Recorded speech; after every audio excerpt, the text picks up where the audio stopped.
So I'm going to wrap up talking about some other possible ways to actually do employee empowerment and other ways to look at it. And again, these are kind of just models and ways to kind of visualize and help communicate the idea of how to increase employee empowerment and engagement within an organization. One of the ways we can talk about it is strokes. And basically, this is just kind of a term to be used to kind of focus on the idea of increasing the amount of recognition in an organization.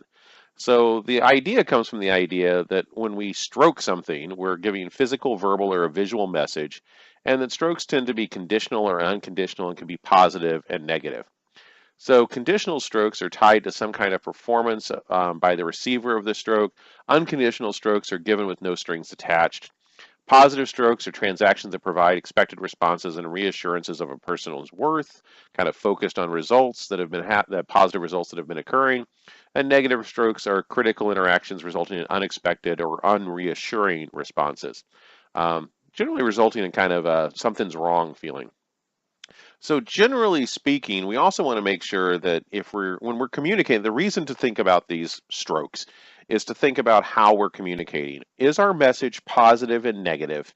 And is it conditional or unconditional? So unconditional positive is just basically communicating generally, hey, doing a good job. Everything's going great. Really like that you're here. I often sometimes will just tell my graduate students in a class, it's like, you guys are really good students. That's kind of unconditional. It's not really tied to anything. It's just, hey, feel good about yourselves. So that's an unconditional positive stroke. A conditional positive stroke might be, you guys really did well on that test yesterday. It was a really tough test. You all really pulled together, studied hard, you got good grades, and I really want to thank you for that. So that's a kind of conditional positive. It's tied to an event. But there can also be negative, and it's not that we don't want to use negative information. It's just, again, we want to think about it. Is it unconditional negative information? And also, or is it conditional negative information, and how are we communicating that? We do also want to avoid that we're not giving mixed signals, which is often called a crooked stroke. Um, Generally, that's a kind of, we're communicating in a way that has double meanings, transmits a message different from the words the person uses. And remember that these are not just verbal, they're physical and visual messages as well. So again, this is just another model to kind of have people think about how they communicate. Because what we're trying to do is we're creating interventions or coaching techniques to communicate to others about how do they communicate. Another way to look at it is psychological scripts, psychological positions in a person's general outlook on life. So again, this is kind of a coaching tool we can use to help people understand how they communicate with others, and also how they kind of look at the world. And this is not necessarily going to be a diagnostic tool to help someone completely change their framework, but it's more about making someone aware of how they're framing the world. And it's generally a combination of how he or she relates to others as well as how they relate to themselves. So there's kind of four broad categories. Again, we have kind of four conditions. Just like with strokes, we had positive versus negative, conditional versus unconditional. And here we have basically how people are viewing themselves versus how they're viewing others. So we have a general acceptance of self and others. I'm okay, you're okay. That's someone that's generally going to be fairly outgoing and positive. They're pretty happy with who they are. They're pretty accepting of who they are and how they function, but they're also really willing to give the benefit of the doubt and accepting to how other people do as well. So I'm okay with who I am, and I'm okay with who you are, even if there's differences between the two of us. The next one is I'm okay and you're not, tendency to mistreat, blame, and put out down others. In other words, I'm fully understanding how I function in the world, but I am expecting others to live up to that standard and to behave in a very similar way.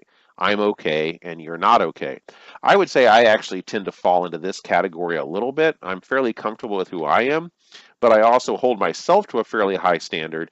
And when other people are not meeting that standard, it's often hard for me not to kind of get into a negative viewpoint on them. Why aren't you doing as much as I am? Why aren't you coming with the same energy on this particular project?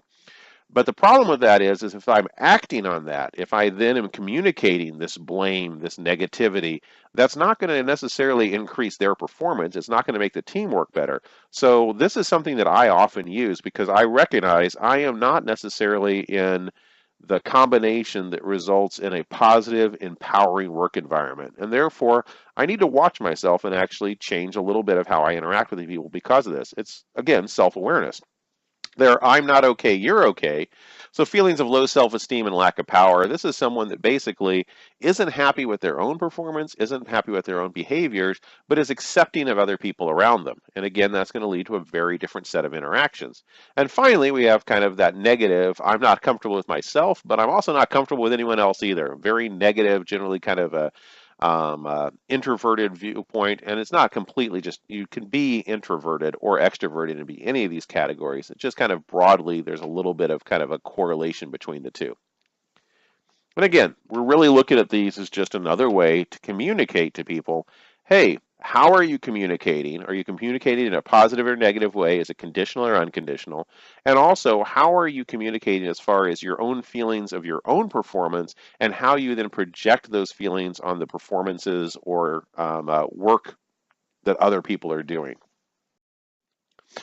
Okay, we're going to move to a different idea, the idea of career life planning interventions, which is another empowerment. It's about giving people information about not just their day-to-day work or the tasks that they're doing in their job, but creating a situation where people are starting to think about their entire careers and taking control of their careers, or at least having input in how they're being treated. Again, this is trying to take away from an organization. Anytime people are uncertain or feel they're powerless in a situation, that does not result in higher performance, that does not result in high job satisfaction, that results in kind of a negative feeling. So anytime we can remove uncertainty or provide control or at least a voice in decision making to individuals, we're empowering them. And part of that can be empowering them on their careers. So it helps people basically manage their careers better in a process of choosing occupational, organizational, and career paths, but also getting feedback from their supervisors about what they could be doing to increase the chance of them being successful in their career goals. So steps in career planning, having someone actually sit down with a supervisor or a career life planner in an organizational development department, for instance, to prepare a set of career life goals. What are my goals in this organization? What do I want to get? Where do I want to be in 5, 10, 15 years? And go through the list to determine, is it a reality? So can you actually attain these goals? What are the priorities for your own development in the organization? And also look for conflicting goals. And conflicting goals can be goals that you have that conflict with each other, but they could also be goals that conflict with the organization. Because a career life plan should also still include how your development is going to make the organization better. And then make a list of important accomplishments and things that make the participant feel satisfied. But what needs to be done to move forward on this career plan? What makes it more likely? Examine step 3 again for any conflicts, and then prepare a detailed plan of action. And going through career life planning, not only does it empower the individual to feel like they have a greater stake, if you will, in the decision making that's going to occur about their career, it also requires this person to be having meetings focused on overall career goals, but also the steps to get to those goals with their upper management or their supervisors, which by its very nature sets up a very good open communication line for that manager to be also saying, these are the things I'm expecting from you if you want to make it to these particular goals. And a lot of organizations have kind of created this and adapted this idea of career life planning as a part of kind of goal setting within an organization and the management exchange between supervisors and their direct reports. Okay, we're going to shift again, and the reason we're doing this again is there's a lot of different interventions and things to think about when we talk about empowerment, and we've mainly been focusing on positive things, how we could increase empowerment from kind of a static assumption that things are okay, let's make them better. We should also recognize that one of the biggest enemies of employee empowerment and engagement is stress and burnout. So we're going to talk a little bit about recognizing what stress is, how to manage stress, how to avoid burnout as a tool in empowering people. So the first thing to recognize is that stress is an interaction between individual and environment. I also want to kind of emphasize that we often think of stress only in the negative. The absolute lack of stress would be someone that is having no interactions or conflicts whatsoever between themselves and their environment. So stress by its nature is something that actually engages us. When we experience small levels of stress, it motivates us to actually take care of the situation. I'm doing these lectures today because of a small amount of stress. I know that you need to listen to them next week. I need to get them done. I need to get them put up online. So right now, I'm alleviating some healthy stress in my particular environment by making sure that I get these done and get them up and ready for you guys to actually be able to interact with on Blackboard for this class. What we want to worry about, though, is when there is too much stress. So if I was having to do these and 7 other things today, and all of them had a due date today, my stress levels would be elevated. So I'm now motivated to get a lot done. Well, what if I don't have enough time? What if I only get 5 of those 7 things done? Now I'm experiencing even more stress. And now those 2 things are now put on my plate for when I come back in on Monday. Now there's new things I need to address. As we see more and more buildup, if we have more and more stress between the individual and the environment, we can start to worry about actual strain. So as someone is getting more stress in their organization and their job role than they can handle, this usually is characterized by emotional strain. So stress is becoming strain, and it's affecting the person's physical and mental condition. There is too much stress in their environment. So excessive work and personal stress can become dysfunctional, and we need to be able to recognize how do we set up systems within an organization to monitor stress, to keep it at a healthy motivational level, but also to make sure that it's not becoming strain or a problem. So stress requires 2 simultaneous events. There needs to be an external event, which we call a stressor, and then there's an emotional and physical reaction to that stressor, such as fear, anxiety, muscle tension, increased heart rate. Now, each stressor may have a different emotional or physical reaction. Some stressors we may actually treat as I said, kind of motivating. So they're still going to engage us. We're still going to experience some physical stress. My heart rate's going to go up. I'm going to become more engaged. I'm going to become more acute to what's the situation. But I'm also then going to act on that to actually hopefully remedy the situation. But I could also have negative responses. So if it's a stressor that I'm not wanting to deal with, if it's a stressor that I'm not sure I have the ability to deal with, then it's much more likely to result in negative emotional responses like fear and anxiety. So potential stressful work activities, anything is going to result in stress. Again, remember that all stress is an event in the environment, a stressor, and then our response to it. But we do need to recognize that certain situations have a tendency to actively increase the amount of stress in any work setting. So lack of feedback. So the more that we're operating in a vacuum without really any information of whether we're doing well or poorly, that's a lack of feedback. So that's going to increase stress. Not enough time to perform duties. So if the structure of our job or the expectations of our job is exceeding our ability to actually complete our duties, that's going to be stress. Lack of participation. So the more we feel helpless or like we don't actually understand what's going on or how we actually can provide our own opinions or voice to what we're doing, that's a lack of participation. That's been found to be highly correlated with increased stress. Job ambiguity, so not understanding your role, not understanding what's expected of you, which kind of goes back to lack of feedback and lack of participation, is again that increases the likelihood of stress. So I've just gone over the 4 to the far right of the slide. Now, take a note that a lot of the interventions we've already been talking about are built on communication and restructuring, both of which are likely to relieve or reduce the impacts of these stressful situations. So we've been talking about empowerment, giving more feedback, giving more communication. We've been talking about restructuring into teams and groups to where people are able to actually have control over what they're doing. That's removing that lack of participation and job ambiguity.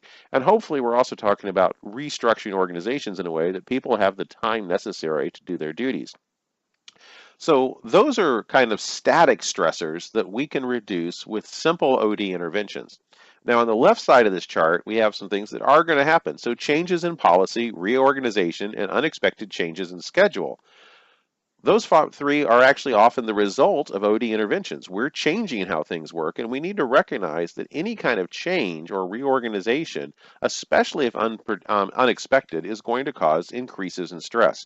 It's one of the reasons I was really focusing on that the early stages of OD are really focused on communicating what's happening, why it's happening, and making sure that it's not unexpected. At least people understand what's coming, why it's coming, and how it's going to directly impact them, hopefully in a positive way. And obviously, conflict with other people is stress that often is just simply being added. It doesn't necessarily need to be there. Anytime that you've got anything, if you've ever been in a job situation where you suddenly, for whatever reason, come into conflict with someone, even if the actual conflict itself is relatively pointless to your job, it's hard to kind of recover from that and be in the emotionally right place to be at your top of your game for the rest of the day. I know this happens to me a fair amount where I find myself suddenly in conflict that I wasn't expecting with someone, and it really does have a pretty negative effect. Well, conflict usually comes from a lack of communication. So again, we can kind of see how general OD interventions, by their very nature, are often focusing, if not explicitly and openly, at least under the covers or kind of implicitly, on reducing stress in organizations. Now, I talked kind of about how stress can become strain and strain can become burnout. So basically, emotional exhaustion and reduced accomplishment in a job experienced by those most often that do people work. So we find job burnout occurs with people that have to constantly be interacting with others. Because again, think about that. That if your job doesn't involve interactions with others, a lot of those stressors we just talked about are going to be less likely to be impacting you. A lot of those stressors are involving with interactions with people. So it's a response to chronic emotional strain of dealing extensively with other people. Now, job burnout can happen in jobs that don't involve people. I'm just saying that generally that's where we want to be a little bit more aware that if we're looking at an organization and we're identifying individuals who do a lot of people work, that's one of the areas we want to ask, are we really giving them enough time to emotionally deal with the exhaustion and strain that's going to occur with doing that? So, stress management interventions, ways to reduce stress, anything that helps individuals cope with the negative outcomes of exposure to stress. And again, we're not going to be able to remove stress from the workplace. We want to make sure we're managing stress to keep it at that level where it motivates, it keeps people working, but it's not resulting in strain or burnout. Interventions include wellness programs, relaxation techniques and training, career life planning will often get rid of. So remember when we were talking about the potential stressful work activities, everything on the right of that slide, lack of feedback, not enough time to perform duties, lack of participation, job ambiguity, are going to be addressed by people having more power and empowerment. So including knowing where their career is going, stress management training, and also job burnout seminars, letting people know this is a problem and how to identify it in themselves if necessary. So wellness programs generally help improve employees to improve diet and exercise. Sometimes can include company-built training facilities. And generally what this means is the organization is actually providing time within the workday to actually spend some time focused on health, exercise, and diet. So where my wife works, there actually is a company-built training facility, and they actually can get credits towards their bonuses by how much time they spend during their work days doing some exercise. Now, obviously, there's a limit each day. They're not wanting people to come in and work 8 hours, but they're strongly encouraged to take a lunch break and go work out for 30 minutes. Because the company realizes this provides not just physical exercise, but physical exercise by its nature kind of allows us to reset and to kind of release some of that emotional tension that may have already built up during the day. Relaxation techniques can include meditation, biofeedback, yoga classes. A lot of Eastern companies are actually well known for actually doing Tai Chi exercise at the start of each day. And again, these are ways to kind of release the emotional tension and kind of refocus for the day. And again, I talked about career life planning. Sessions may be one-on-one or group sessions, but basically, again, empowering individuals to take control of their careers. Stress management training can include instructions in time management, goal setting, relaxation techniques, and conflict resolution. And again, teaching people skills to directly be able to handle with those negative outcomes of stress. And also seminars on job burnout, workshops to help employees understand the nature and symptoms of those job problems so that they can hopefully be proactive in making sure it doesn't occur compared to reactive in dealing with burnout when it occurs. Burnout, by the way, is also a fairly large predictor of turnover in organizations. So when you have a job that is resulting in burnout, you're also probably burning out your employees to the point where they're leaving the company as they hit this stage.